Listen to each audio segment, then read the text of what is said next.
Hello and welcome back to the Camp Okema Podcast. This is episode number 19. My name is Jesse, and I'm here with my two co-hosts. As always, the pride of Caronport, Saskatchewan, most famous married man on the pod, and my friend Caleb. How you doing? I'm doing good, Jesse. Thank you as always for the kind introduction. Yeah, it's a little chilly outside. I know the weather's dropping, but I did get the Christmas lights up just this last week. So I'm waiting for some carolers. Maybe Landon will swing by, give us a nice rendition of Frosty the Snowman or something like that. I really do hope he stops by. I don't know what his plans look like, but yeah, that's what's been going on this week. He'd be knocking on the door and you'd be looking at him through the window going, no way. Next house, yeah. Yeah, next house. And obviously joining us, the pride of Turtleford, Saskatchewan, the best hair on the pod, once hit 30 straight hole-in-ones on the golf simulator, our friend, Landon Nelson. Lumpy, what's going on? Not a whole lot. Do some breaking news, though. Did get a haircut. Whoa! So, luckily, still two bald guys on the pod, so I still have the best hair on the pod, but less hair. So, we're doing good, though. Yeah. You retained the title despite the trim. Nice work, buddy. Nice work. Well, folks, episode 19, we have a very special guest tonight. Joining us is the one and only MT Owens. MT, how are you doing this evening? I'm doing really good. Thank you so much for asking me to be on the podcast. And it's episode 19. So that means I made it in the top 20. And that's quite flattering. I'm not there all the time like some people, and I made it in the top 20. So that's good. Yeah, that is pretty cool. I hadn't even really thought about that. But yeah, now, so, just another, feather in your cap for your Camp Okema career here. Yeah, speaking of your Camp Okema career, when did Camp Okema first come to your life? When did your Camp Okema career begin? For me, it began in 2005. So Scott Owens and I got married, and as a wedding gift, Stephen, Yvonne, and Mitchell got us a picnic basket with a Camp Okema denim blanket that we still use for picnics. And they got us a couple set of glasses, and they said, congratulations on your wedding, and we hope to see you this summer at Camp Okema. We were married in June, and we knew Steve and Yvonne, but we weren't super close at the time. And they gave us this wedding gift, and then I was like, well, we've got the basket, we might as well go to Okema for, And the joke was that, we were in the honeymoon suite, which was Bishop 3, and it was full of squirrels and horrible, but it was wonderful to be at Okema. That was the first year. I feel like there's like 5 things we could just pick from that intro that I want to make a joke about. I mean, the obvious one is Bishop 3 being referred to as the honeymoon suite. MT, that you just gave me lifetime fuel right there for that. The honeymoon suite, that is unbelievable. I was shocked Steve and Yvonne were the ones who said it, and I was like, well, I guess it's gonna be lovely. And then we got out there, and it was decrepit. Yeah. Last time I was there, the front deck is no longer attached to the building or there whatsoever. So yeah, it's only gone a bit further downhill. It was nice though. It was a funny joke. I think we were kind of being punked a little bit, but that's okay. So, how did you know Steve and Yvonne? Because usually I just know him through camp, and I assume that's how most people know him. But you knew him before camp, so how did that? That's a good question. I think Scott and I met at youth group when we were teenagers, and we went to Briarcrest for Youth Quake like for years and years and years. And our minister, Terry Weeb, knew Stephen Yvonne well. And so I think we actually stopped by their house and visited them while we were there for Youthquake. And Scott knew them from before because he was actually a camper at Camp Okema. So he had knowledge of Stephen Yvonne a little bit. So Lots of lore here I was not aware of. That's very cool.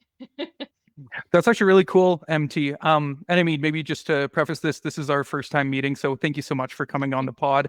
But it's kind of funny because my history with Steve and Yvonne is they were actually next door neighbors to myself in Campfire. So when you were over at their place, I was probably living across the street at that point. But that story that you shared, kind of one of the biggest things, other than Bishop 3 being the honeymoon suite, that I kind of pulled from that was a lovely wedding gift that you got from Steve and Yvonne. And I know they were at myself and Marin's wedding when we got married, and I don't know if they gave us that nice of a gift. Like, that sounded beautiful. We're hopefully going to have them on the pod in the near future. Maybe I need to bring this up, but that's very cool that you did get some Camp Okema kind of merchandise and just a really nice gift. That's awesome. Yeah, it was better than merch. I think Yvonne might have sewed it herself. Like, I think it was OG merch. Yeah, I think she made a pattern and did the trees and everything. And it's just, and my kids still use, well, April now, she's 5. She still uses the plastic wine glasses that came in the picnic glasses. And, it's so cute. And I look at it and I think of them often on usually Easter or Christmas when we break out the wine glasses. And so it's a nice gift. That's awesome. Yeah, that's great. Another name you mentioned in there, Terry Weeb. He was definitely the minister at St. John's Cathedral in Saskatoon for a time when I was in high school. And so I knew Terry and attended youth groups that he held. And I believe this is his first mention on the pod. When just for the timeline there, what church did you know Terry through? I met Terry, as we affectionately call him, Rev or Revy, because he was the Reverend Terry Weeb, but we just called him Rev. I met him in 2000. He was the parish priest at All Saints Anglican in Lashburn. And I was actually a practicing Catholic. And he more or less not poached me, but the Catholic priest was not laying down what I wanted to pick up. So I pivoted to the Anglican church because Terry Weeb had this youth group. And the plan at that time was to become ordained, and you can't do that as a female in the Catholic Church. So Terry was very much a mentor for me all through high school, and subsequently introduced me to my now husband and did a little matchmaking, and I'm very grateful for that. That's awesome. Shout out Terry. I'm not sure if you listen to the Camp Okema podcast, but kudos, my friend. Hope you're doing well. Okay, so your husband attended Camp Okema too. I know it's his story, but if you could give us a year or years, maybe he was there early on. I would say probably 97, 98-ish. And another name drop, Marilyn Whalen or Marilyn Texter, I believe, was there as a staff or a cabin leader while he was there as a camper. So there's another plot line overlap. Yeah. Very cool. Marilyn will definitely be listening to this and has been a guest on the pod. So shout out and hello. I of course watched the Marilyn episode. we're big Marilyn fans in this house. That's awesome. Okay. Well, your first camp you attend shortly after you've been married. You get the picnic basket. Such a nice gesture. Honeymoon suite, as we've said. What was this first camp? Age group, and what role did you play there? That's a good question. Um, in 2005, we didn't have any kids yet because we were just married. I think Scott and I started out just canoeing. Um, Oh, canoeing and waterfront. So I remember and it must have been small fry because we had the big barrel with all the holes in it.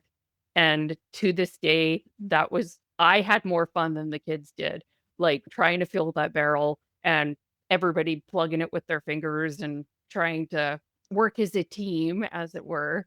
Um, mhm.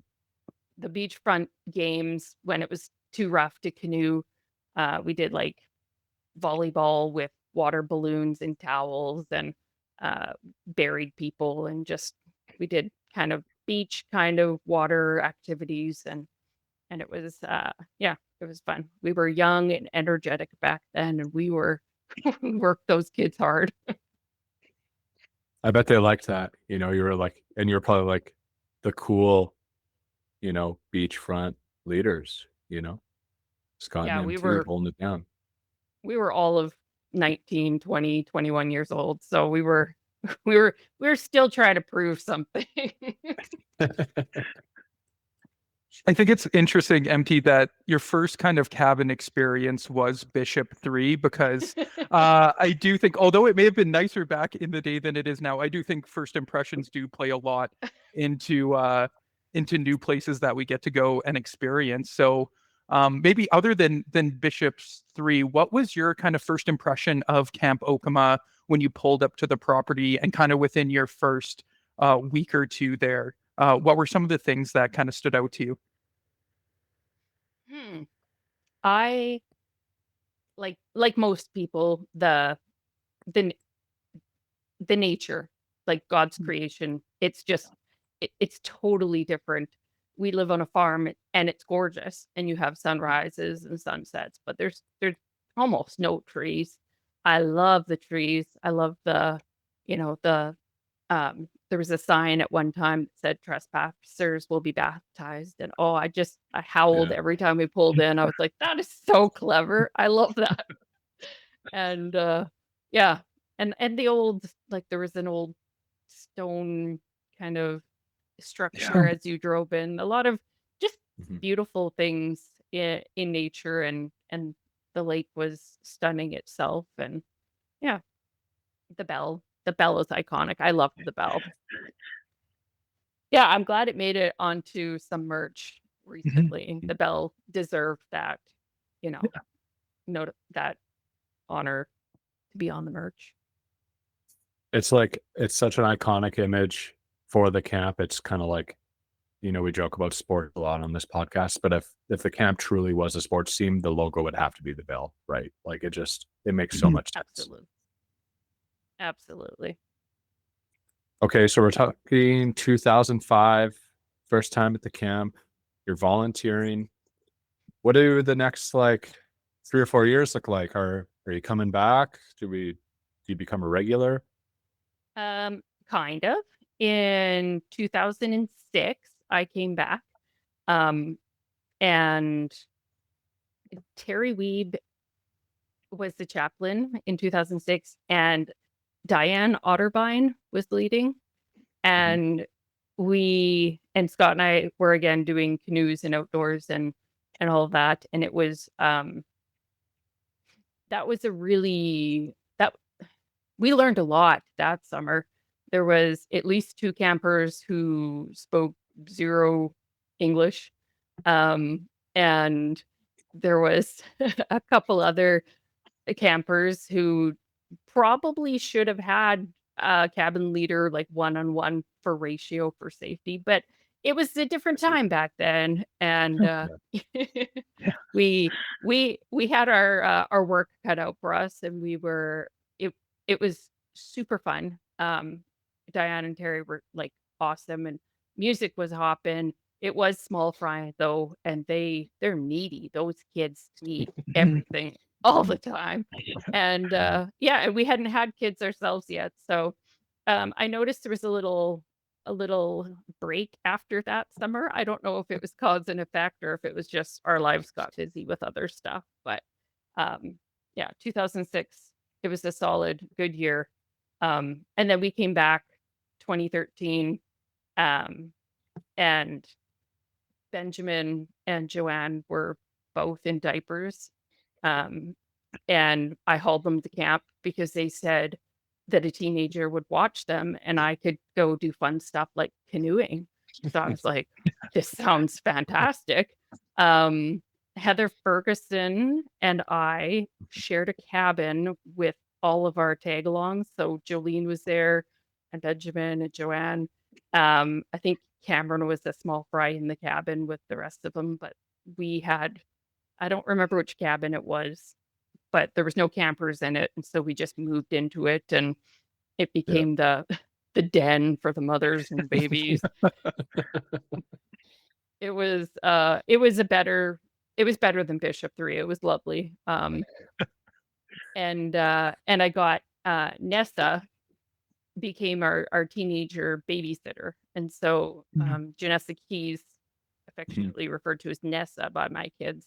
Of course. She raised them at Okema, and I took the parent break. I took the respite. I ran. They loved her. They didn't want to see me, and I was happy with that. So they went and cried at her. Shout out Nessa. Your services obviously appreciated. Yes. And haven't seen Nessa in a few years. If you're listening, hope you're doing well. Hopefully see you back at camp at some point in time. Last time we saw her was at Teen, maybe 2022. Caleb, does that sound right? Yep. Yeah, that does. Cool. Small world. Yes. You say these names, MT, and it's like, oh right, we do know all these people, and you kind of almost all the lines are intertwined, right? Absolutely. And a couple of years later, Declan took over when Nessa kind of graduated away from babysitting, and so we got to know those girls, and they're lovely.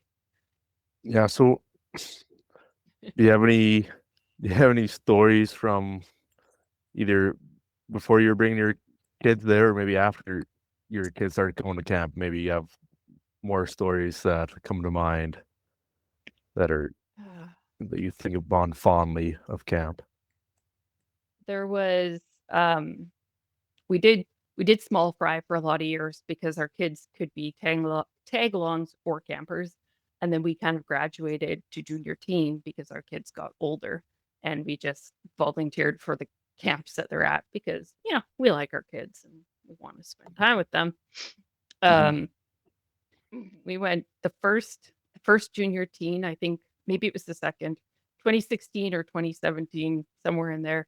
We did a junior teen, and I don't want to say off the hook because that's just like cringe, and cringe is cringe now. My kids have explained to me, but it was very memorable. It was super enjoyable.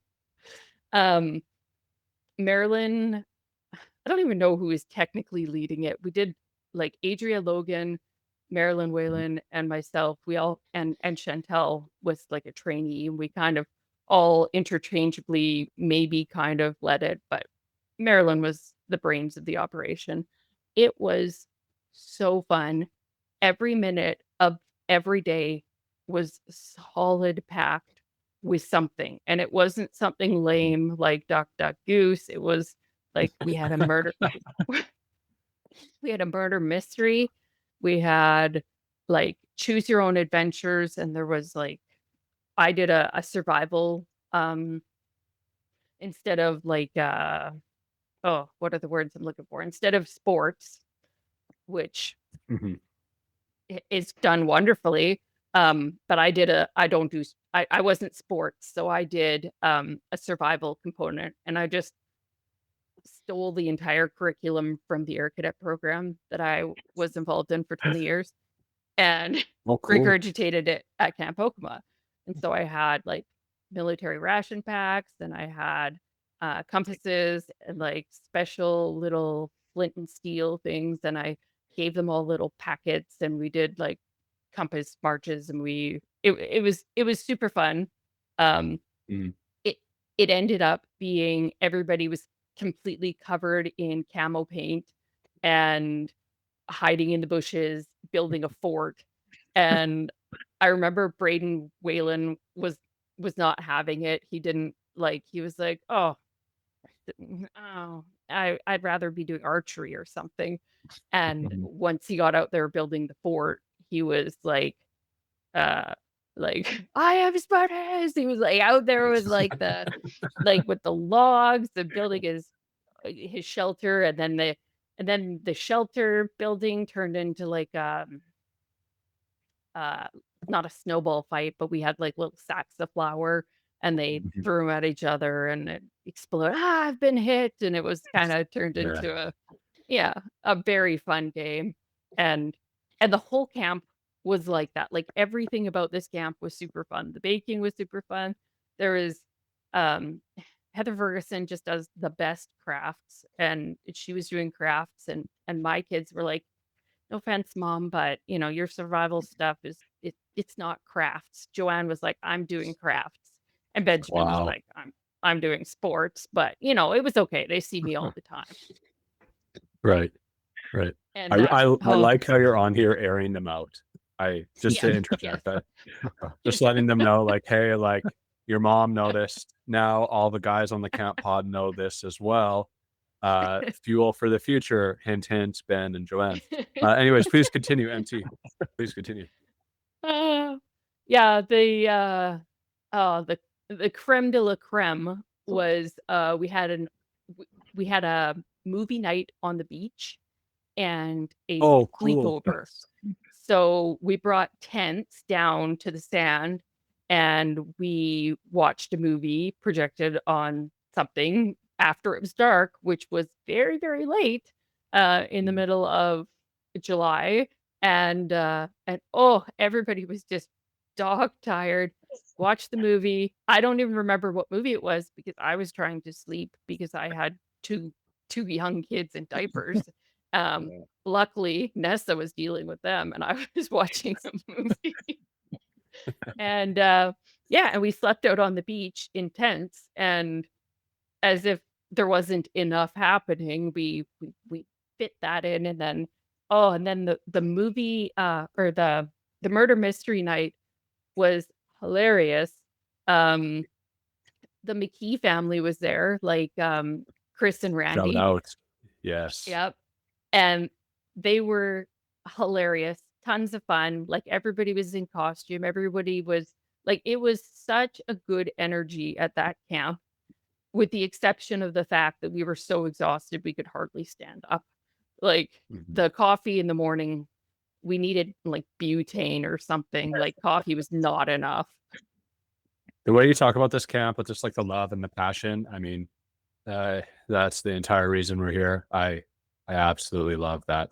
I love the idea of all the campers camoed out and at war basically in the bush. That's just awesome. That's just awesome. Wish I was there. Like hearing it, I'm like, oh, I missed out. It was so fun. I love the junior teen energy. Like you you can't pick favorites. I know you have picked favorites like teen. My kids are like, "Oh, we have to go to teen camp." I'm like, "Well, hold your horses. You're not, like let's just really enjoy junior teen for a moment here because Mhm. once you graduate, I'm not going to be able to do junior teen anymore. I'm going to have to follow you to teen camp and cramp your style." You know, the parents' responsibility. Absolutely. Are you foreshadowing a teen camp appearance, MT? It might be a hollow threat. We'll see. We'll see. So that's like 2016, 2017 into there. Yep. When's the last time that you were up? Well, there was a few more years before the last one, 2018 and Mhm. 2019. And then 2023. Maybe 2024. That's a good question. Yeah, I went this year. I didn't go 2023. I did go 2024. Um, Okay. but yeah, Chantel Whalen has taken over all the hard stuff. So the last couple appearances I made were more like not figurehead, but like I kind of walked in and shook some hands and kissed some babies and didn't, you know, I didn't do a lot of work. Chantel did a lot of work, and I showed up and enjoyed a couple canoe trips. And, you You're know, like a retired political figure. Like everybody remembers you during your time, of course, you know. yeah, that's a little bit how it felt. Hopefully next year there'll be more um uh energy or more enthusiasm. Hopefully I can try to recreate that junior teen a little more. But Mhm. baby steps, getting back in after COVID, getting back in. You don't want to, you know, tucker yourself out at camp and make it, exhausting. So we pulled our camper up because we stayed in Apple cabin for all those years. Mhm. And now I'm 40. I'm not sleeping in Apple if I don't have to. So Yeah. we hauled our Yeah. camper up, and it worked well because we brought the boat up as well, because also in junior teen, Scott brings the boat and flings kids off of the tube all afternoon if we have good weather, and that's very fun as well. I forgot about that part. I've seen the photos, and I had never once put two and two together who was actually driving the boat. Now I know. Yeah. Now I know. Well, I think other people have and do, because we we only go to Okema for 1 week of the Mhm. summer, and the camp has a boat, and I think Keith has driven it, and Keith Shell. That's true. I don't Rain know that Okema. boat's seen water in a few years, but Yeah. besides rainwater, I don't know if it's seen much water in the last couple of years. I know it has been out, so I've been on it before, but Yeah, it has like a permanent parking spot in the parking lot. You know, Yeah. pretty soon it's gonna be as popular as the Bell. You know, you come in, you go to the right, there's the Bell. To the left, hey, there's the boat. You know. Hey everyone, Caleb here. Camp Okema has always been a place where faith grows through friendship, fun, and the beauty of God's creation, not just in the summer, but all year long. From sunshine on the lake to quiet moments in the snow, Okema continues to bring people together in every season. Over 100 kids each year experience God in a real way at Okema, and your donation helps keep that going. You can even set up monthly giving. Think of it like a subscription, but instead of movies and music, you're helping this place we all care about so much. All donations are tax receivable, and it's quick and easy through Canada Helps. Visit campokema.com/donate and help keep the Okema spirit alive all year around. And welcome back to the Camp Okema Podcast. We are here once again with our very special guest, MT Owens. Now, MT, I kind of want to jump to a building that perhaps you've spent the most time in, and actually anyone at Camp Okema has probably spent the most time in, and that's Manna House. 3 square meals a day. A lot of other activities go on within the walls of Manna. So what I want to ask you is, when you think of Manna House and when you think of maybe all the meals that you've had there in the past years, do you have a specific favorite meal at camp that when you come to camp, you think, oh, I can't wait to have this food? Food or experience? You know what? Why don't Because that's a great point out. You know what? Why don't we go? I would love to hear both, frankly, but you can start with whichever one you want. I would love to hear the experience, and if you got a food to sneak in there, that's good too. okay. Um, I spent a lot of time at Small Fry and Junior Teen, so I don't know what the menu is like at teen or junior or family. But the pizza is, of course, my favorite. Mhm. It never bad, always good, nice crust, not too many toppings. Nobody's trying to prove anything here. It's just pizza, and it's good. Um, and there's usually as much as you want. It's not like everybody gets a half a slice of pizza. It's like all you can eat pizza. And usually after playing wide games and canoeing and just like being really active, you're not used to it. The pizza, it hit the spot. And for breakfast, oatmeal bake. I Yeah. love Yeah. baked oatmeal. I got the recipe from Maryland and I brought it home, and we have a recipe that makes enough oatmeal bake for like 300 people in our house. We always have to cut it into like 1/32 of the recipe or something. Mm. But Joanne doesn't like oatmeal bake, so I don't get to make it at home very often. So when I get to camp, I've been just jonesing for it all year, and I love oatmeal bake. I mean, 2 all-time meals Oh, right yeah. there. They've been mentioned countless times on the podcast. And I think you could brought up a really good point, MT, was that just the sheer quantity of food that comes out of most camp meals. I think that's an amazing part that essentially all of the cooks do at camp. I can't even really think of a time where I'm sitting at a meal and I'm saying, oh, you know what? I wish there was more food for me to go for seconds or even third sometimes. Like all of our cooks are amazing, not only with the quality of the food, but with that quantity of the food. And I mean, pizza night, no exception. There are stories about pizza eating contests that I'm sure maybe MTU even participated in, I'm sure. But yeah, amazing. That was a fantastic answer to that question. That was excellent. Thanks. I'm still dreaming about the pizza from Camp Okema, so it must be good. So what about this meal experience that you teased? Okay. Well, there's several. Um, I I love slapstick comedy, so the goofy utensil meal is just it's pure gold to me. Watching like kids try to eat peas with a knife, like a butter knife, and trying to like pour them into their mouth. It doesn't get better than that, especially since if you're doing something important, usually eventually you get a decent utensil and you can shovel your food in. But you get to watch a show first, all these campers, with the like a the that hook that goes in the dough hook for the bread maker, and they're just Oh trying to yeah.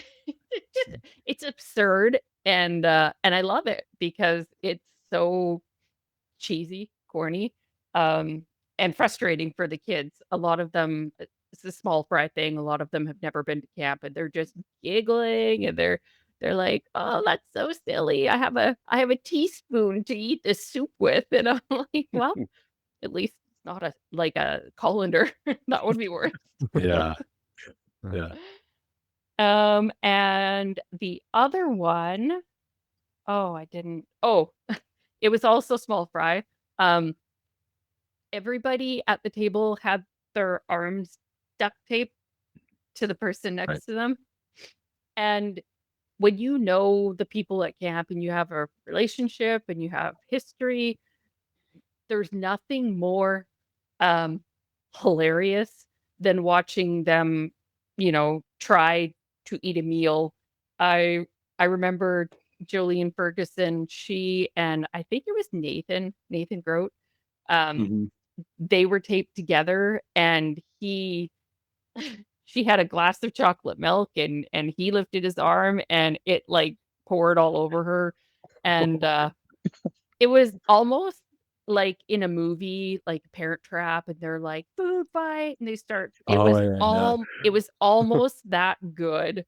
Like it was it was completely unhinged, and the kids loved it and everybody was laughing, and like eventually it did kind of digress into chaos and we had to cut them free, and that was fine, but that was great.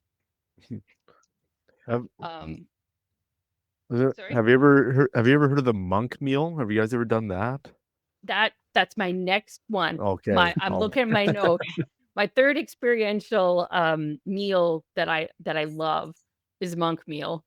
Um Partially because I never went to Camp Okema as a camper.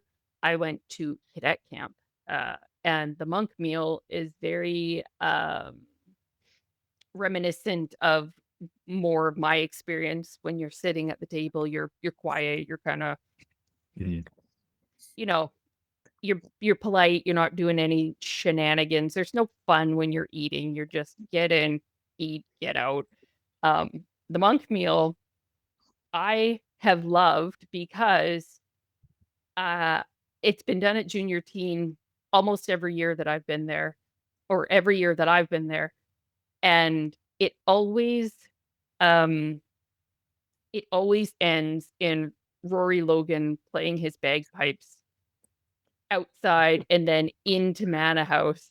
And it feels very like monastery, like the vibes are there. I'm loving like Rory, he'll always get caught and he will get, his utensils will get taken away from him as they do. Then he's eating with his hands as he does. And then he's sent outside and everybody's thinking, "Oh, this is perfect. The problem child is gone." But he's got a bunch of like sleeper agents on the inside that are, also losing their utensils and getting sent outside. And it starts with him playing his bagpipes outside and everybody's being completely quiet and you just hear "Ah," and it's like what's going on? All the kids are spooked and then the door flies open and him and all of the other people who got kicked out come in singing, dancing, and playing the bagpipes. And yeah, for that reason, the monk meal is my favorite. All great choices.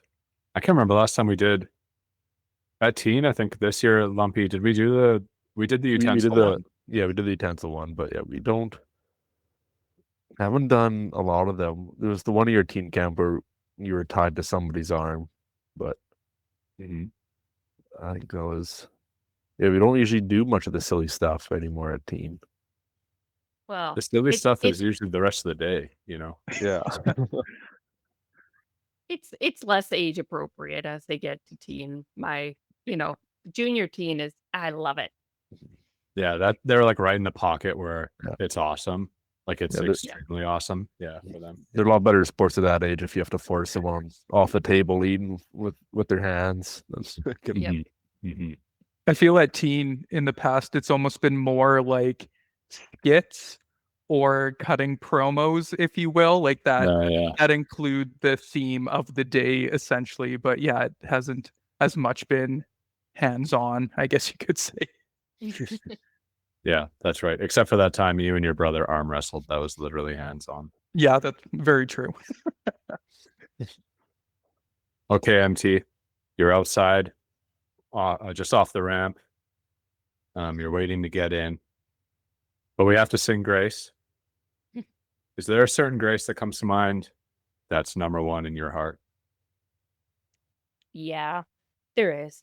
Um, we, to be clear, it would be Johnny Appleseed, except Okay. we sing that grace at our house every single day. And so when we get to camp, I like to explore my graces, my musical graces with different songs.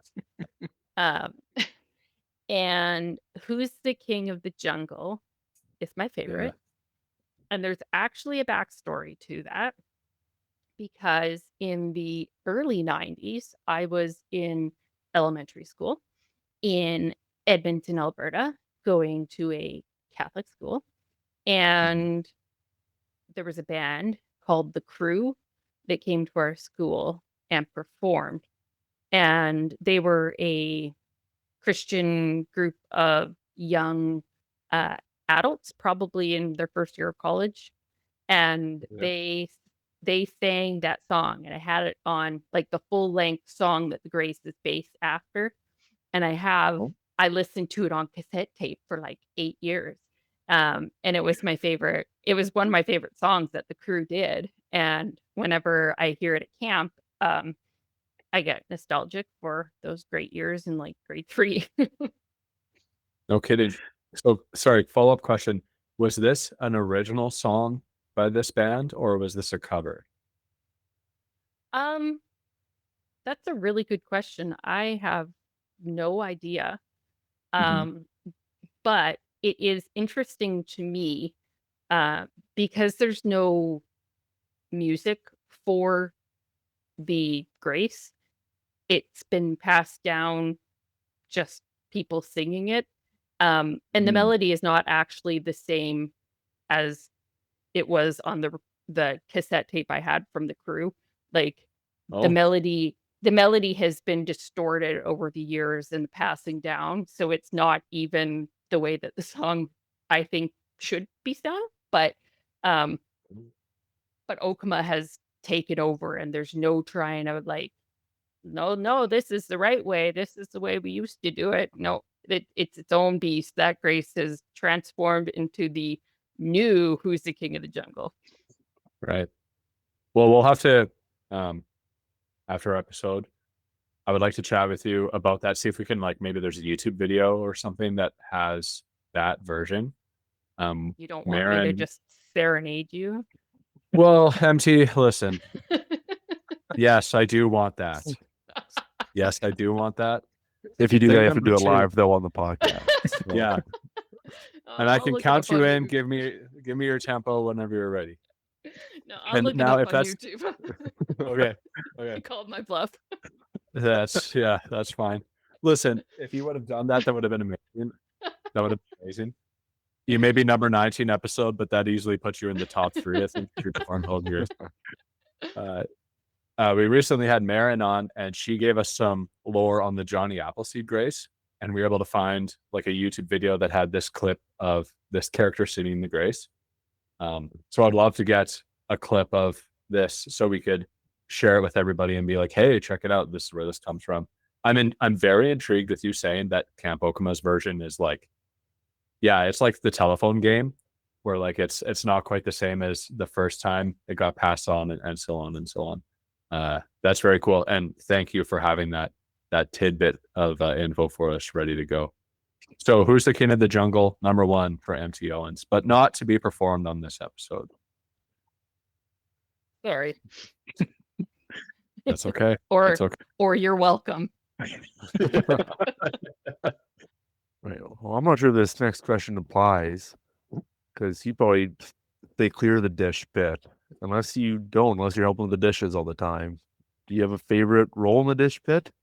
Or are you just avoiding it, letting the younger kids do it? Well, okay, yeah. I've not pulled my weight in the dish pit department lately, but once upon a time, I would fight you for the wash, drying. That's boring. Putting away, yuck. I like to wash and make sure things are actually clean and not just kind of clean. That was my favorite.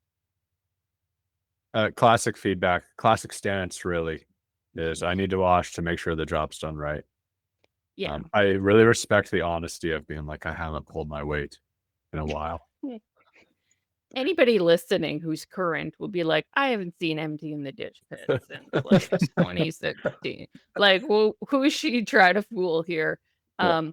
But if you went back far enough, you would hear all of the junior teen and myself in the dish pit, usually singing very loudly, but not just loudly, like beautifully. When the first 4 or 5 years junior teen was like choir camp. Every single camper could sing and had perfect pitch. And so we're doing dishes, and I'm like, let's turn it on to like Refiner's Fire, and they're just belting it out, and we're doing dishes, and everything's great. And time went by like nothing. I'd do dishes even if I didn't have to, so we could sing together. It was another sing song.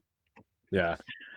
Yeah. The vibe is just like unbeatable and everybody's just like really in it together. So I completely understand that. Unfortunately, I don't know, 99% of the boy cabins that I have been a part of, singing was not on the docket for us.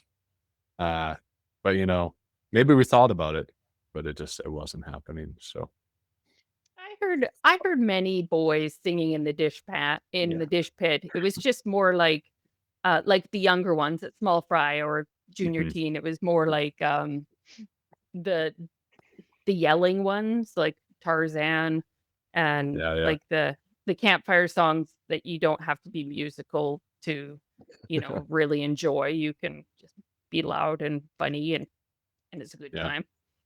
Like the sock song, for example. That's the big one. Yeah. That is a good one. Yeah. I like bananas always big in the dish pit when I was in cabin leader training or as a cabin leader. Hippopotamus song. Yeah, A few of those. I don't like the hippopotamus song, man. Yeah, it's all the songs. Yeah, it's all the songs you don't like to sing at campfire. That's ones we're singing at the dish pit. It's kind of like Mariah Carey's like "It's Time." Like when you hear some of those songs, you're like, "Oh no, not again." But it is great the first 25 times. I just had this like vision of you saying that, MT, and like randomly sleigh bells are ringing in July, and the girls are excited to. Oh, that would just be awesome. That's a seed we did plant. That was one thing that happened in my old cadet days. We always celebrated Christmas in July. The 25th of July was Christmas, and you would find things around the camp and wrap them up and have a faux Christmas experience. And I planted the seed, and Joanne, depending what camp lies in that week, we might start celebrating Christmas in July at Okema. That's a really good idea, especially with the 25th. That was over my head. I think that we've done like celebration day at teen a couple times, but I don't even know if Christmas was a part of it. We need Carmen and Amber on right now. What was that, Lumpy? I don't think we did Christmas. We might have. Yeah. We did New Year's. Yeah. I think New Year's down on the beach. We did fireworks with apple juice.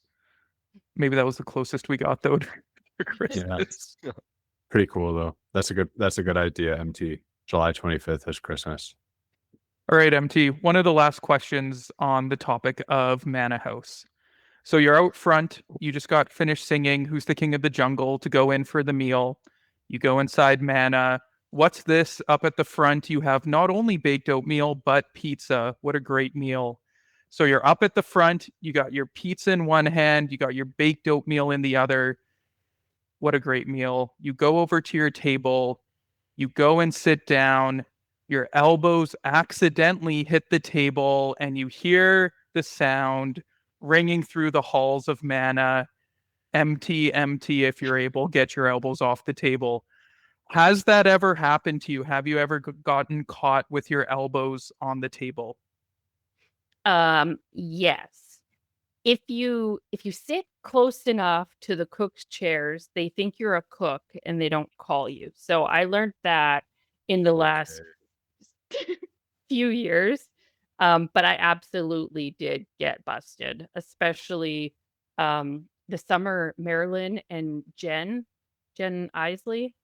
Yeah, They were leading. That was a good year. I didn't even mention that one, but I definitely got called out by Jen for having my elbows on the table. I mean, first off, that is a great hot tip that if you sit by the cooks, you can sometimes blend in, and everyone just has too much respect for the cooks, or it's just the unwritten rule. You never call a cook for elbows on the table, no matter what.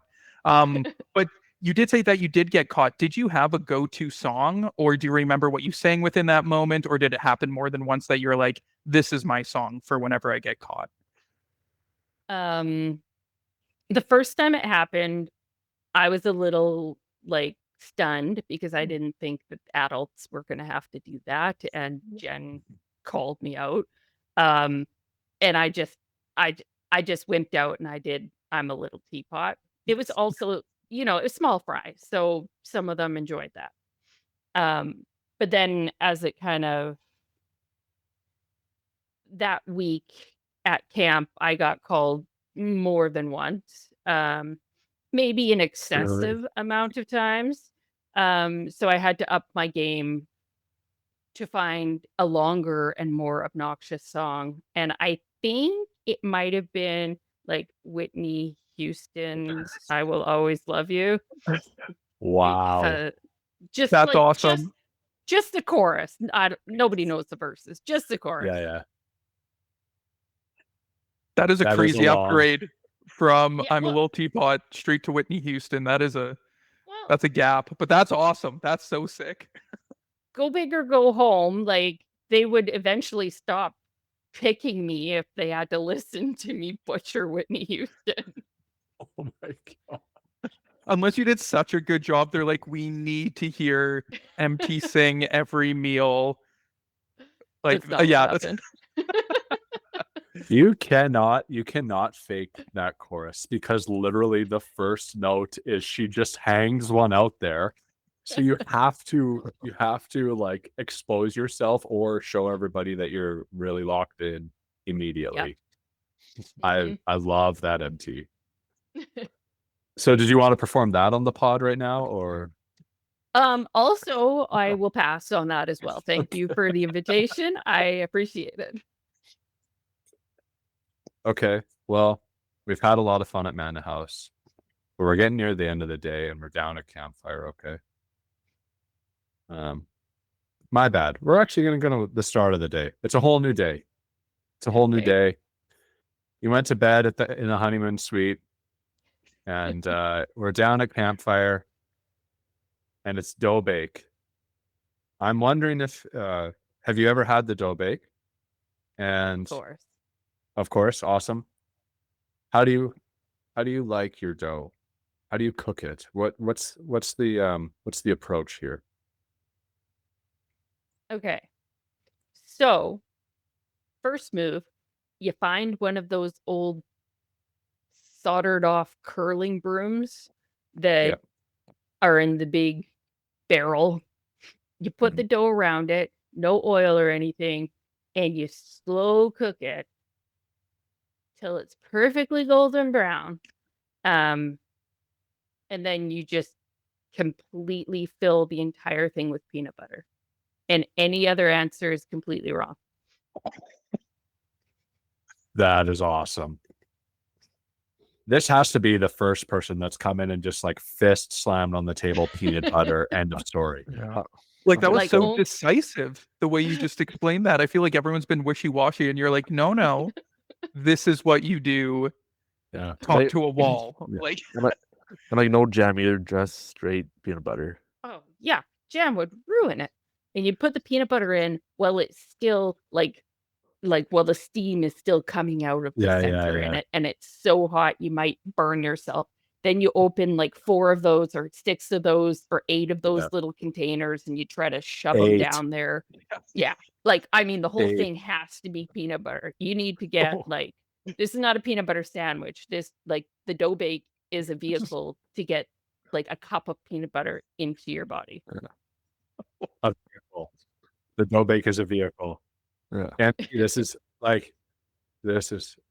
I want the MT Owens. This is maybe the first time I'm gonna pop out and be like, I want to eat this one. I'm gonna have it, the MT Owens recipe. This sounds delicious to me personally. Yeah. Am I the only one? A lumpy's kind of like, I don't know, I might need some jam. No, I like peanut butter, but that sounds excessive. I don't know. A lot of peanut butter. Okay. But Landon, imagine a big glass of cold milk. You like it I've doesn't never had get milk any at better. Campfire. Yeah. Well, you'd need it if you had the MT. I get- Yeah, the MT. Yeah. The MT. Yeah. I like it. I like the idea of dough bake becoming a menu and everybody just refers to different ways to make it as different past podcast guests. There was definitely a David Johnson, and I'm sure that was an Amber Bloom, and now we have an MT Owens. Yeah, 8. Did I hear you say 8 MT? Do we want to go on record? Well, it depends how much dough they give you. Sometimes they give you Yeah. like a little tiny like handful, and sometimes they're like, oh, there's a little bit left in the bowl. You can have a foot long. Yeah. so you might Yeah. need to go up to 10 or 12. We're hearing 8 is 8. essentially, it sounds like the minimum. Like you don't want to go less than 8 or else you're Yeah. missing out. You'd run the risk of having a dry dough. If there was an 8. Ugh. I was just gonna say a dry bite would be terrible. If I'm Yeah, I having would. the MT Owens peanut butter dough bake, no dry bites. I need peanut butter. Well, we have this other like condiment that we. I It's a think I know the compliment, right, answer to guys? this. Yeah, I know, but we got to throw it out there. Like Daryl's listening, and he's gonna need to know. MT, where do we stand on Cheese Whiz? Okay, not 8.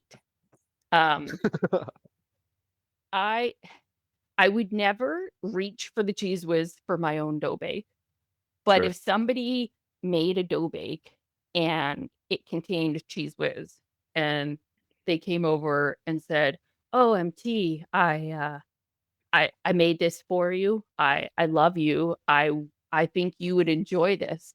I definitely would not throw it out. I would eat it. And I would enjoy it because Cheese Whiz once a year at Campfire would be okay. But if I'm at home and we've got a fire pit in the backyard and we do a dough bake, no, it's peanut butter.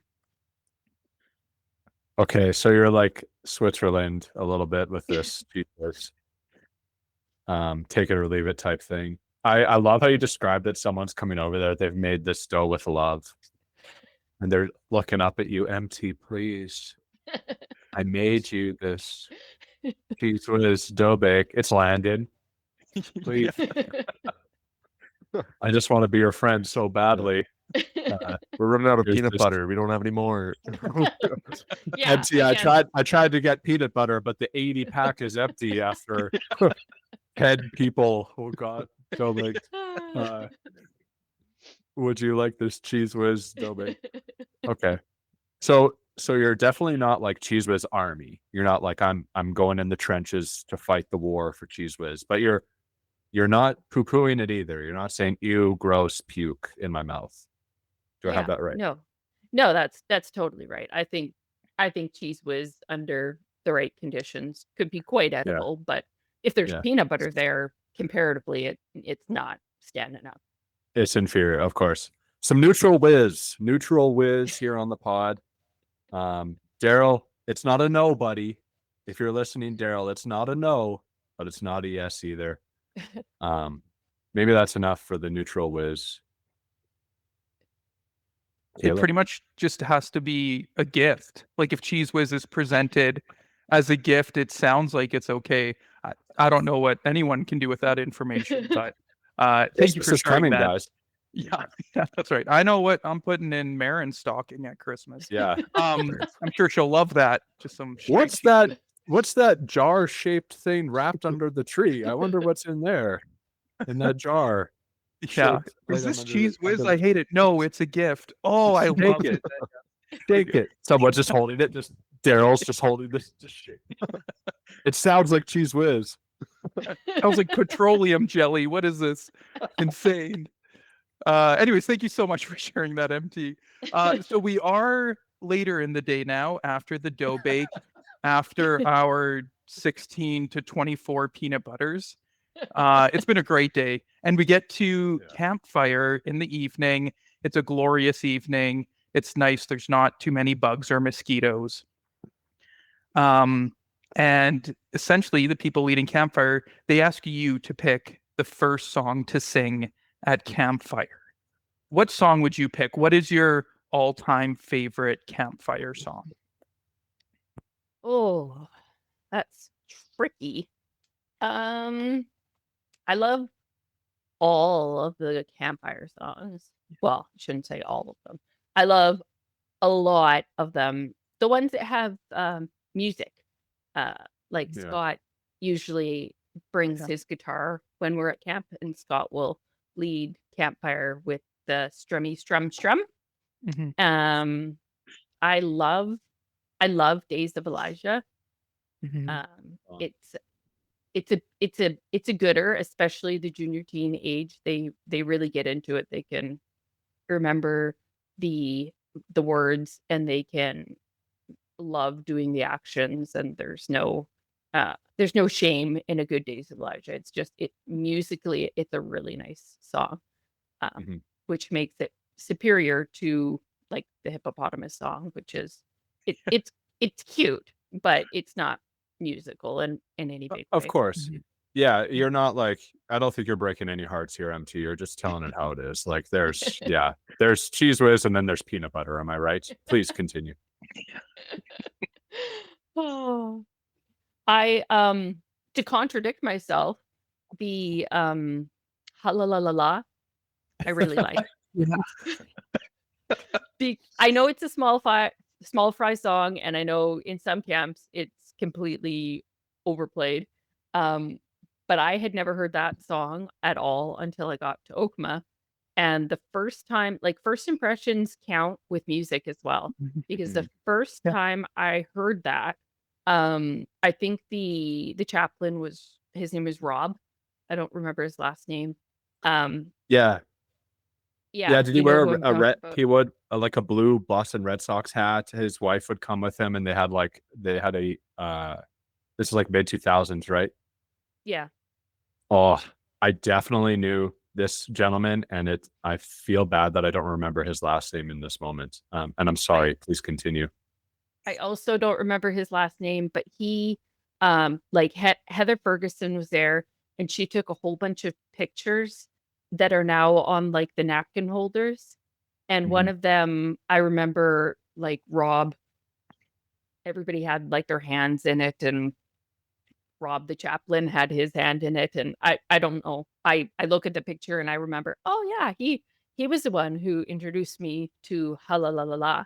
And when he introduced it, it wasn't it didn't take a few tries to catch on. It was explosive. He was confident, he was loud, and the kids loved it. And of course he did something goofy like bump another bum or something like that. And it was just the kids were all like in hysterics, and this is so good. But it was such a good maybe more at chapel than campfire, but it was such a good icebreaker, and like just let the walls down and like prepare yourself. This is going to be awesome. And yeah, so I like that one as well.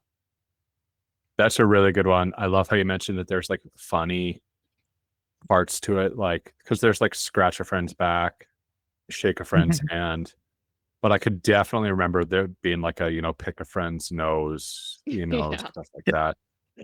Inappropriate in the moment, but pretty funny if you did happen to, find your way into somebody else's nostril or You didn't actually all pick the somebody's nose. Yeah. Yeah, well, if it's dark at campfire, you never know where that finger might end up. Right. So. Maybe I should cut that. Okay, Days of Elijah. MT, we just did an episode based around, we did like a bracket where we had 16 most popular songs. I'm not sure if you've listened, but the final matchup was Seek Ye First versus Shine Jesus Shine. And I would like you to chime in. What do you think if you had to pick between those two? What's your choice? That's a really, really tough one because Seek Ye First is one of the only 10 songs I can play on guitar. So I have played it more times than I care to hear it. And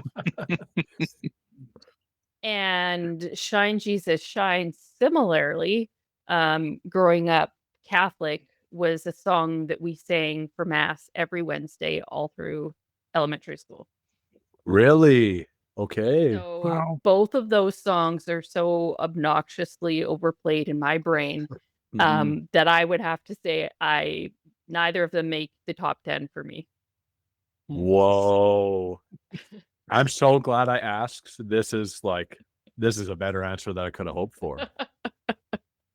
I This is did good. participate in that poll online on Instagram, and I chose the less common ones just because I think Camp Okema is especially like if I go to junior team with the same people basically every year, you get into a little bit of a music rut. Like you play the same 8 ones from every summer for 10 summers in a row, and you're like, there's other good songs in that book. It doesn't have to be those two.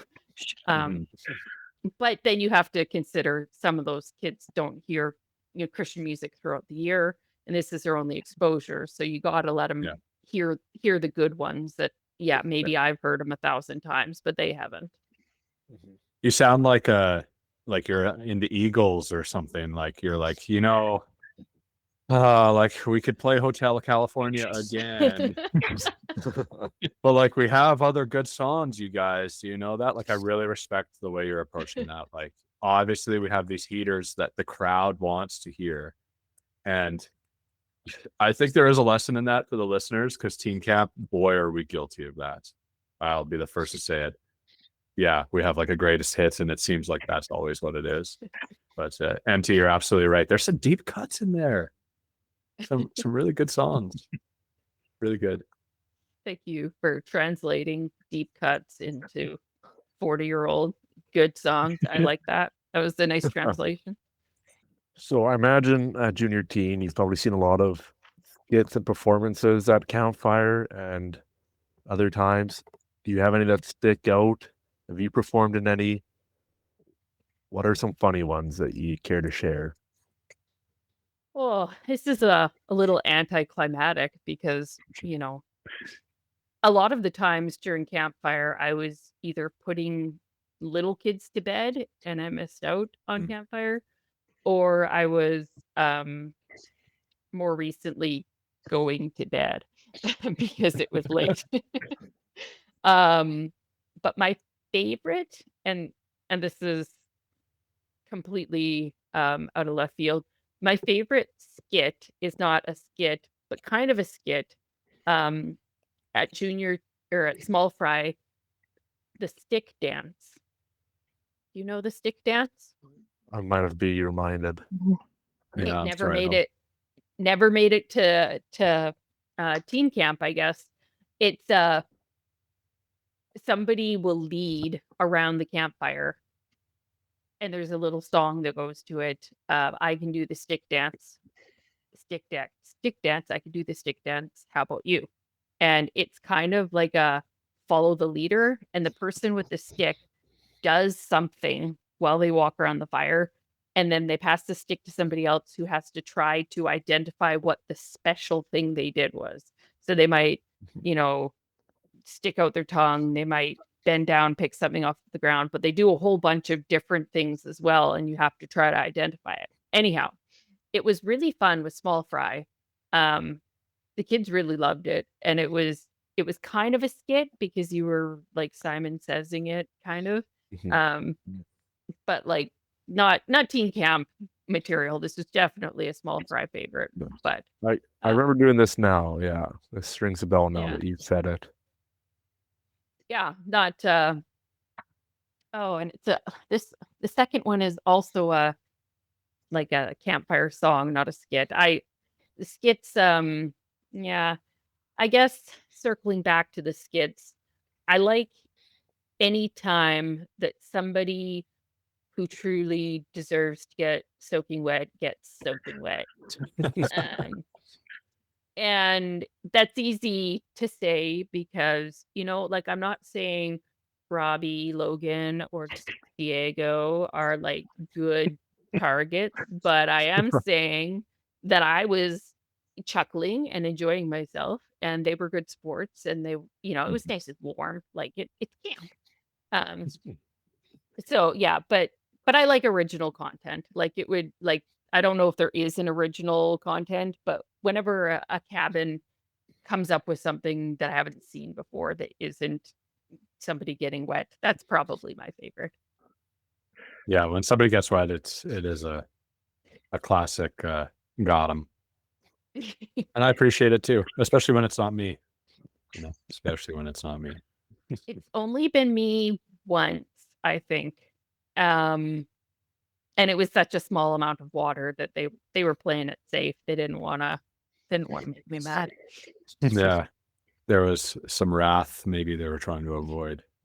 Maybe. I did have the survival, shtick thing, so maybe I was Yeah. a little more lethal than they thought or threatening. I like lethal. That's good. That's good. MT, I'm not sure if this is actually gonna apply to you that much, but I'm still gonna ask it. I don't think this would have happened at small fry. Definitely wouldn't have. Maybe at junior teen.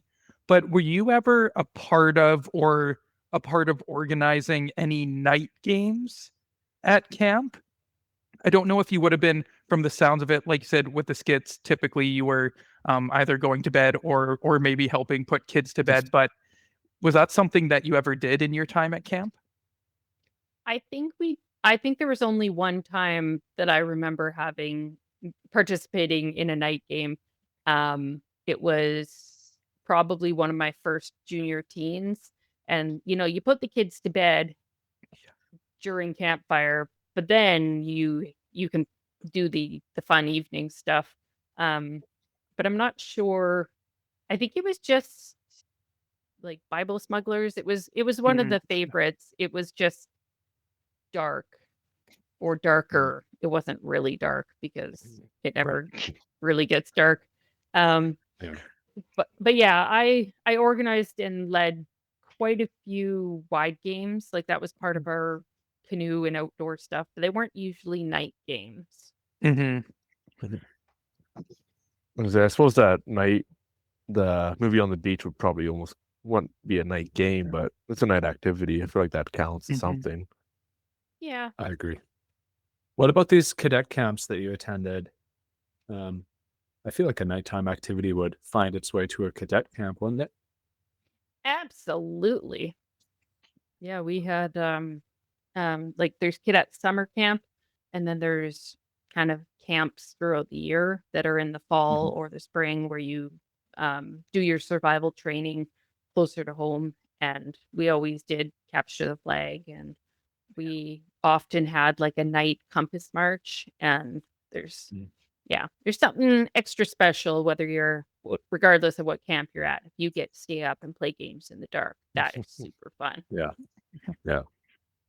It is pretty cool. We did one this year. It was awesome. It was early, but the kids were hyped to do it. And we hadn't done one in a couple of years. And you just kind of forget, like, they don't really say it out loud, but they're clearly very much looking forward to doing it, So then when the time comes, they're just giddy to get out there. Just giddy. There was this Yeah. boy in Ben's cabin that was wearing this like full camo. What did he call it, Lumpy? Ghillie suit. A ghillie suit. Ghillie suit. Yeah. That was the whole vibe of that survival camp that I brought to Okema. When we did ours, like when I say capture the flag at cadet camp, everybody was in a ghillie suit. People were like crawling on their stomach through the trees. And then there was people on the path with flashlights that would shine it in and try to like identify where you were. And then you would Yeah.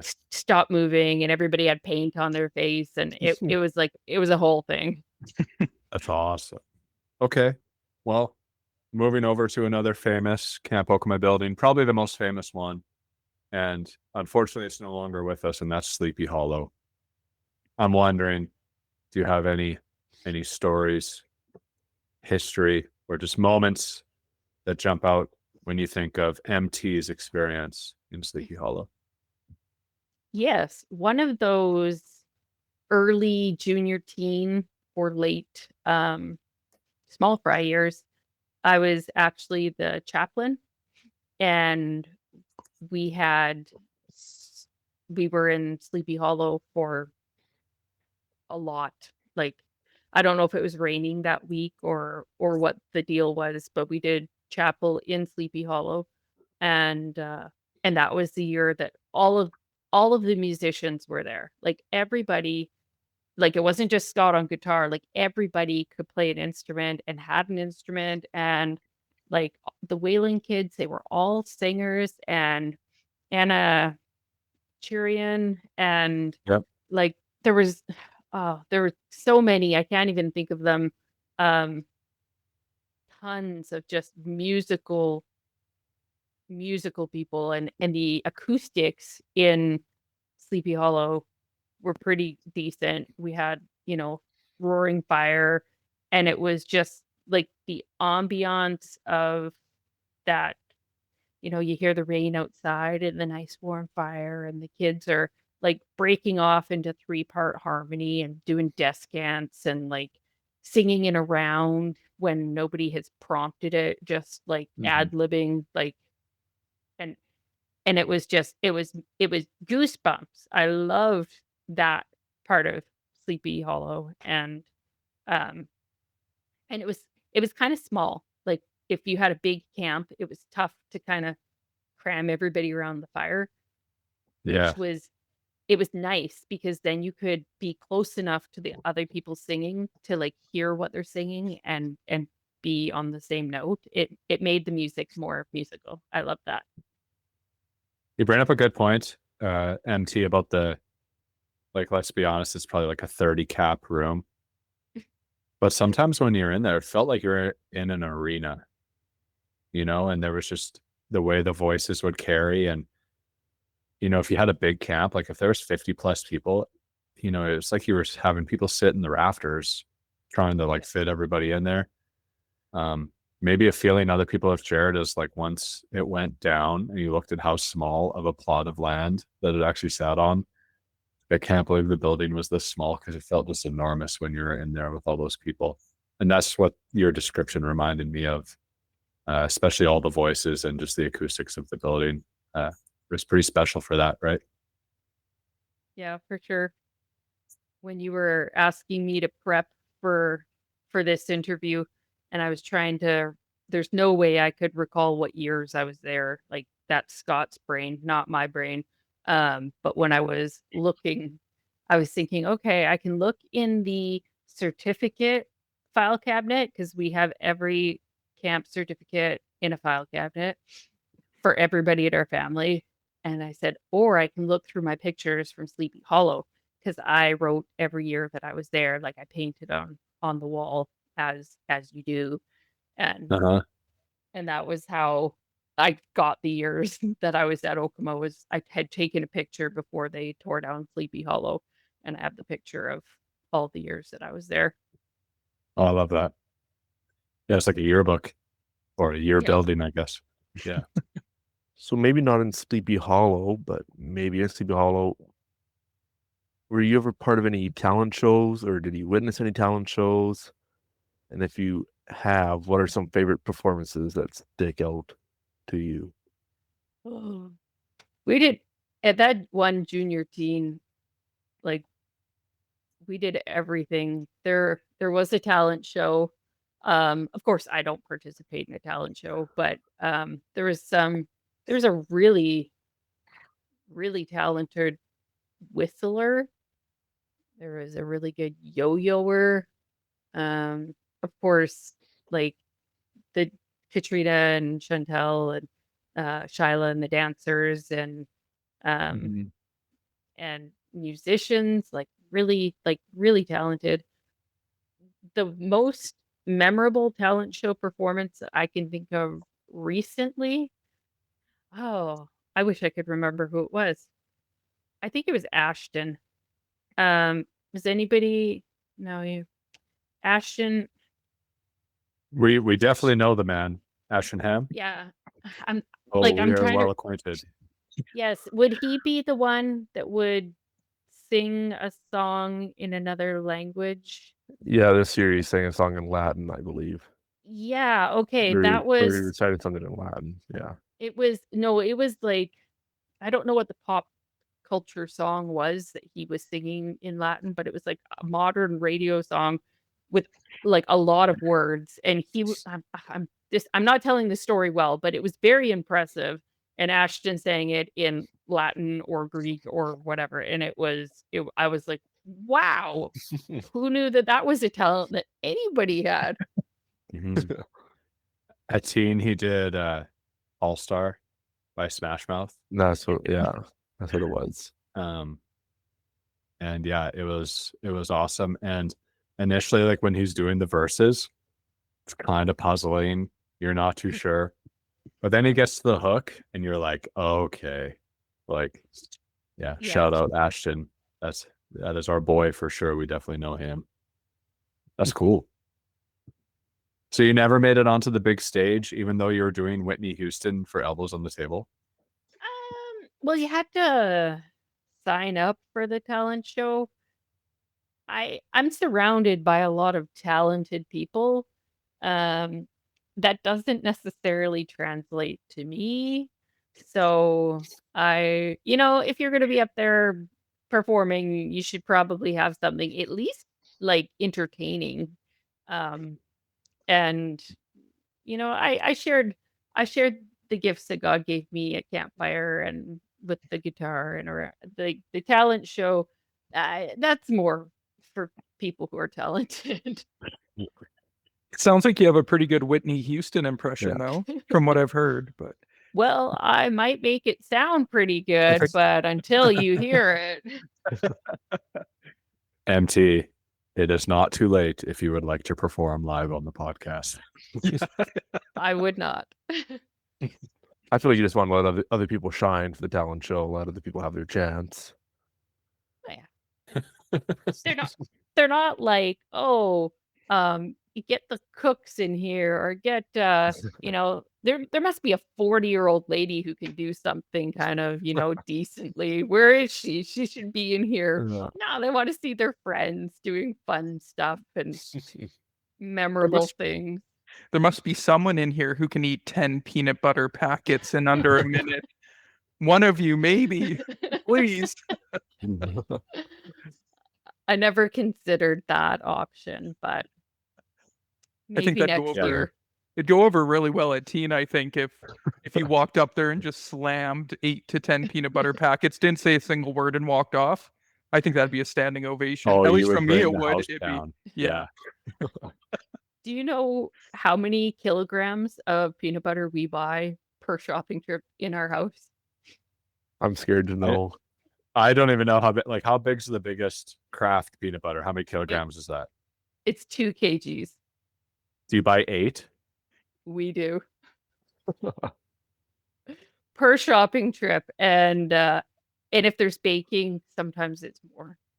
Okay, so Christmas time's approaching. We might be looking at 12 to 16, let's just say. Probably not in one go, but over the course of December, yes, there will be probably 16 peanut butters consumed. So it's not just me, it's everybody in my family. Yeah. If your last name is Owens, you love peanut butter. That is Period. correct. Hey everyone, it's Anna. Camp might be quiet for now, but here at Camp Okema Podcast, it never really takes a break. As we head through the school year, we want you to stay connected with everything happening at camp, from local events, fundraisers, to next summer's plans. Follow at Camp Okema on Instagram and Facebook, and subscribe to the newsletter for updates, stories, and the schedule for the 2026 season. Let's keep the excitement growing, and before you know it, we'll be back at Okema Beach. Until then, stay connected, and we'll see you at camp in 2026. And welcome back to Camp Okema Podcast, episode number 19. My name is Jesse. I'm here with Kaleb, Landon, and our very special guest, MT Owens. We have a few questions left. Thank you to all our listeners and fans for sticking around and hopefully enjoying having MT on as much as we have.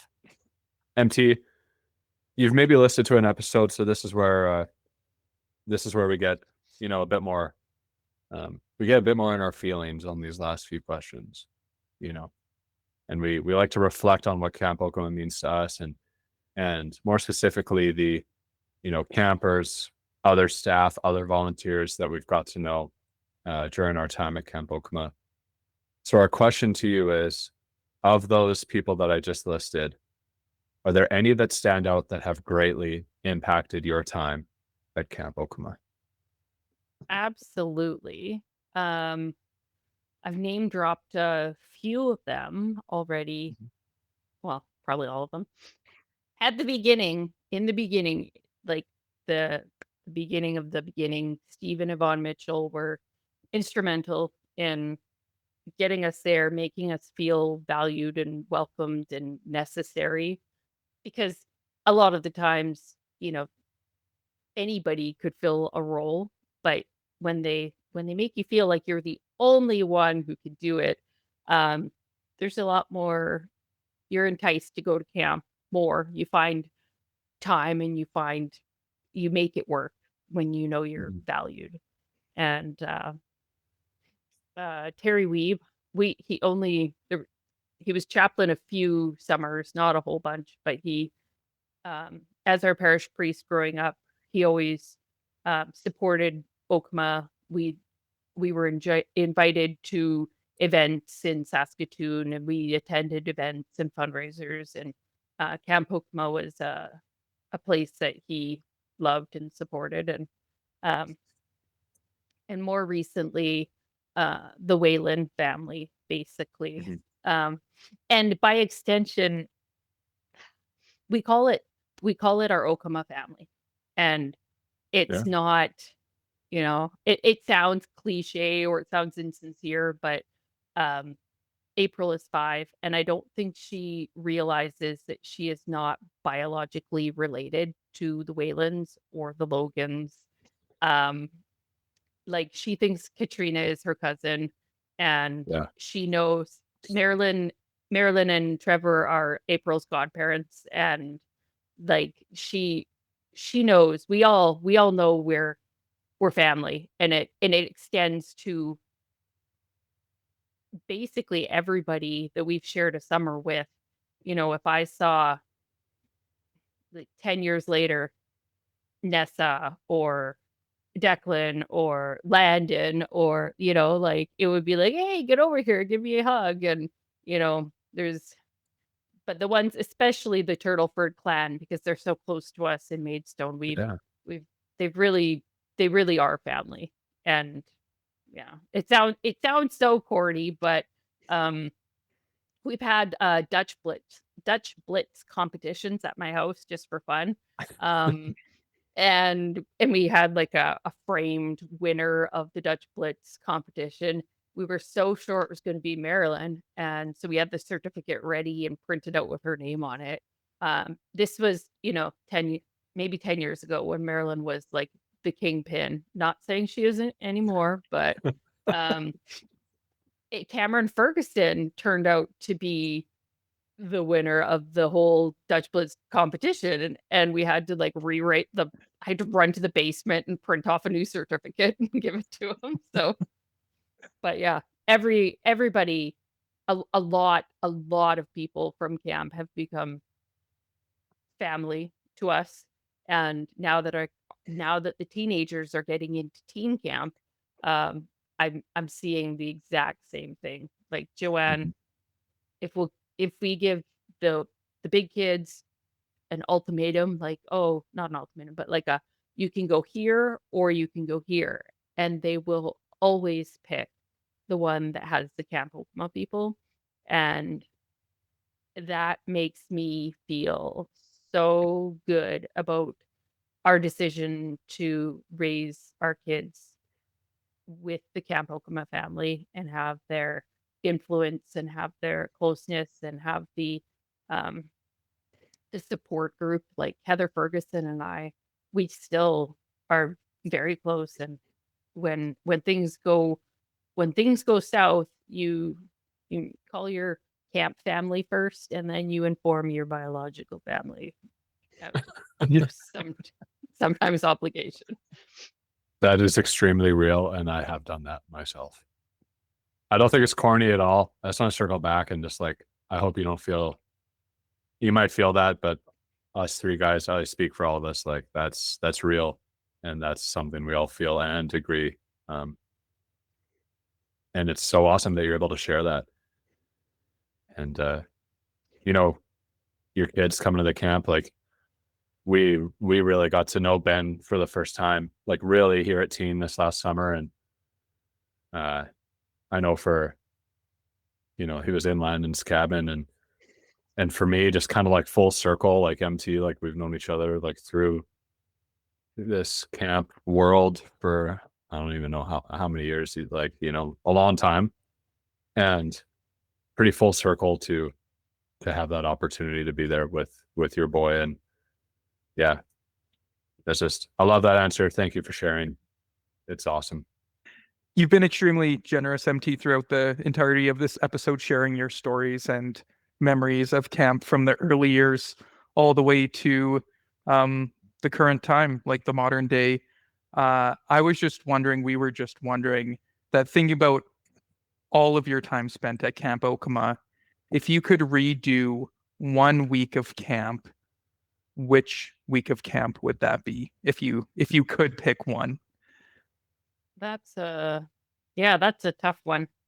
I'd probably say the crazy junior teen with the murder mystery and the tents on the beach and the and the music, but they all kind of blur together at this age, in this stage of my time at camp. They all kind of blur together. So, and I think that's a good thing, because that means that there wasn't like a train wreck here and then a really great year here. Like in general, I come home from camp feeling like I've just visited family. I feel fulfilled. I feel spiritually uplifted, and every year is a good year. I think that's a great way of phrasing that. Just like you said, Okema's family, if you were to ask even the question, like, which family Christmas would you go back and do? They all blend together, right? Because it is just a great time of community and enjoyment all together. So yeah, thank you very much, MT. You're welcome. My kids have just gotten home from sports and dance, and so I'm being a little bit bombed here. Very cool. Some super special guests, Yes. They're gonna have to Sneaking wait on. for they're gonna have to wait for their own episodes, okay? So everybody just hold your horses over Absolutely. there. Yeah. This is the MT episode. So it looks like we might have a bit of a spoiler there, but will Camp Okema see you again in the future? It's safe to say yes. However, we might be leaving junior teen and going to small fry, because April is 5. So we might be circling back to small fry, but I'm not Mhm. sure, because when you're leading, it is really nice to lead with your same people you've been leading with for 10 years. Mhm. And small fry is probably run by people I don't even know. So it'll be a tough decision. Okema will see all of us, not just me, but of course Scott and the kids as well. So it'll be a surprise where we land, though. That's a good answer. Either way, running it back to do small fry again, that'll be pretty cool. That'd be pretty cool. I believe there's a couple like recent teen camp graduates that led small fry this last year, and I believe one of them was Katrina Whalen. So you might have an in there. That's true. Well, MT, we have one super question left, but before that, I'd just like to, first off, thank you so much for your time and being willing to come on and chat with us about Camp Okema. I've truly loved every second of this interview. It's just been fantastic.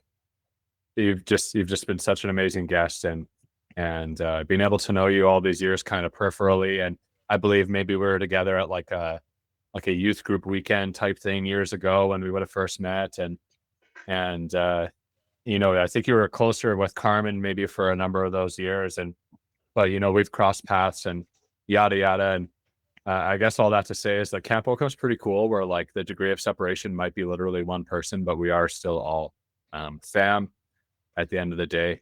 And like I said, just to me, like I still volunteer at teen camp, and to be able to go and have known you for all these years, and now your kids are there or like making their way there, to me that holds a very important place in my heart, and to many of the volunteers there. So MT, I just wanted to say it's so cool, and I consider it an honor and a privilege to be there with your family. So thank you again for coming on and chatting with us. Thank you so much, MT. Just to echo what Jesse said, it was a pure joy to have you on this episode. I know this was our first time meeting, and I truly hope that we get to meet face to face down the road at Okema. I don't think that is an outrageous thing to say. It was very evident to see your love of camp, and I know a lot of people do look up to you.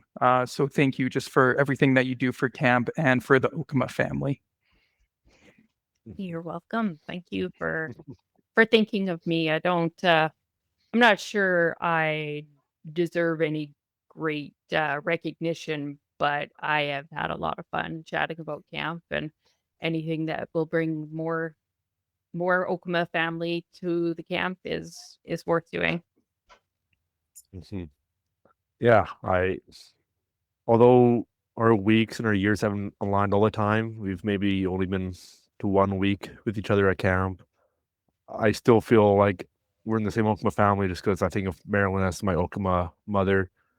And so I feel like we have a relation there. And then now again, to get to know Ben a lot better this last summer, seeing the kid you've raised, it's awesome.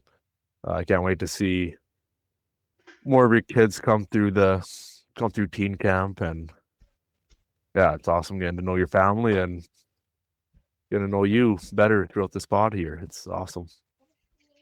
Yeah, it's been an adventure. I love seeing the kids grow up, and now they're crossing the threshold to teen, and it's a totally different beast.